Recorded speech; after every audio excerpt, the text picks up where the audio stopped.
Welcome back to Chris Brooks. If you enjoy clear, no-nonsense breakdowns of global power plays, take a second to subscribe right now, because the story I'm about to tell has ripple effects far beyond one country, and you're going to want the next update when it drops. Operation Epic Fury has been described as a brutal wake-up call for Iran's leadership. An operation so sharp, so fast, and so overwhelming that it shattered assumptions about what modern intelligence, air power, and precision strikes can do to a hardened regime. But the most important reaction might not be coming from Tehran at all. Because watching all of this unfold, quietly, tensely, and with a very personal sense of dread, is Russia's President Vladimir Putin. And according to multiple reports and commentary circulating in international media, Putin is not just concerned. He's rattled. The kind of rattled that forces a leader to stare into the mirror and ask whether the same playbook could ever be used against him. The fear isn't abstract, it's structural. It's the fear that the world has changed and that the old assumptions about safety, distance, and deterrence are collapsing in real time. The most terrifying part for the Kremlin is the implication that leadership is no longer shielded by concrete, depth, or secrecy. If claims from this information ecosystem are even partly accurate, Iran's top structure didn't merely take damage, it was decapitated. Reports say former Supreme Leader Ali Khamenei was killed early in the operation, along with numerous senior figures around him. The story being told is that underground bunkers, designed as the final layer of protection, didn't save him. And that single idea, more than any number of destroyed facilities, is what changes the psychological math for every other leader who relies on hiding, hardening, and distance as their ultimate defense.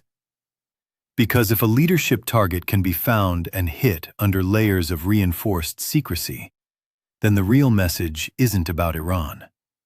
The message is, there is no such thing as safe anymore. Not if your adversary has enough intelligence coverage, enough persistence, and the right tools to act on it. And for Putin, that isn't theory. He's a man who has built his rule around control, insulation, and the belief that the core of power must be physically untouchable. But the shock doesn't stop at the question of personal safety. There's another reason Putin would see Operation Epic Fury as a disaster. And it's a reason that hits Russia's global position directly. One more ally appears to be falling out of Moscow's orbit, and the pool of loyal partners is shrinking fast. Over the last few years, Russia's relationships with certain regimes have functioned like pillars holding up the illusion of reach.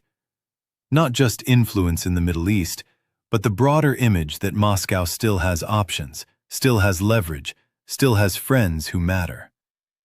Iran has been one of those pillars, useful for strategy, useful for messaging, useful for pressure against the West, and useful in the long, grinding contest over Ukraine. So if Iran is weakened, destabilized, or rearranged into something less aligned with Moscow, then Russia loses more than a partner. It loses strategic depth. It loses a staging ground for influence. It loses a node in a wider network that allows Putin to pretend Russia can still shape outcomes rather than merely react to them. And reaction is what Russia has been doing more and more. You can hear it in the rhetoric, especially from voices widely viewed as aligned with Kremlin messaging. Commentators have framed U.S. actions as immoral, reckless, or destabilizing. But that outrage rings hollow when coming from a state that has conducted its own large-scale aggression and routinely dismisses moral arguments as propaganda. The moral language isn't the real point. The real point is panic, because underneath the moral condemnation is a much more practical fear. If negotiations can be used as cover, if diplomacy can be used to buy time, and if leadership can be struck with precision after that time is bought, then every negotiation becomes a potential trap.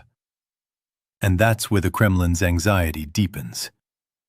The storyline forming in these commentaries goes like this. The US engages in talks, creates a sense of process, and while that process is happening, it prepares. Then, when it's ready, it hits hard. People point to the earlier removal of Nicolas Maduro as part of a pattern, then to Iran as the next example, suggesting a strategy of using negotiation as a smokescreen rather than a solution. Whether you believe that pattern is real or overstated, it's easy to see why Putin would obsess over it. Because if you're a leader who relies on the idea that diplomacy slows your enemies down, the last thing you want is evidence that diplomacy might actually speed them up. Now let's move from fear to capability. Because Operation Epic Fury, in the way it's being described, didn't just target people. It targeted systems. Reports describe thousands of strikes on Iranian infrastructure, command networks, air defenses, and military assets. Claims circulate that Iran's air defense coverage was devastated early, that top commanders were eliminated, and that even replacement figures were quickly targeted. Again, I'm not presenting this as confirmed fact across the board. I'm describing the narrative being pushed through various outlets and analysts, because the Kremlin reacts not only to truth, but to what appears plausible and repeatable. And what appears plausible, right now, is a horrifying concept for Moscow.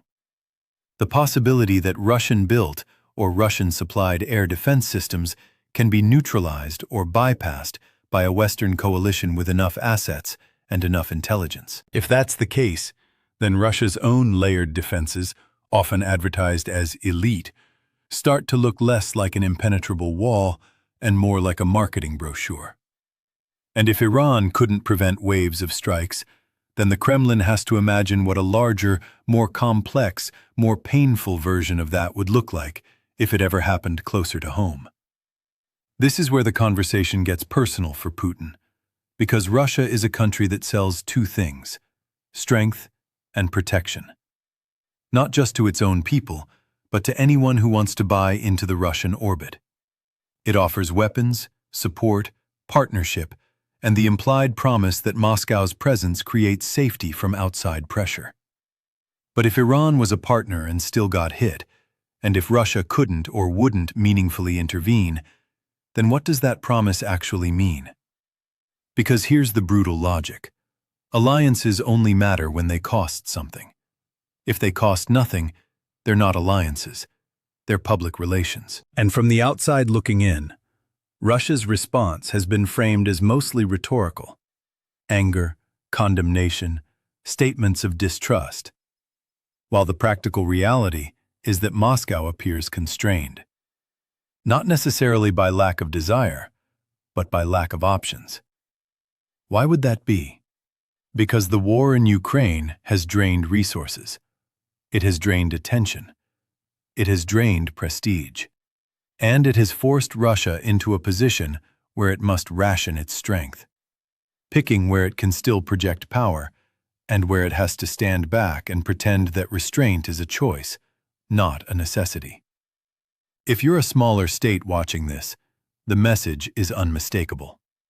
Russia might not be able to help you when it matters most, and that fear spreads outward like a stain.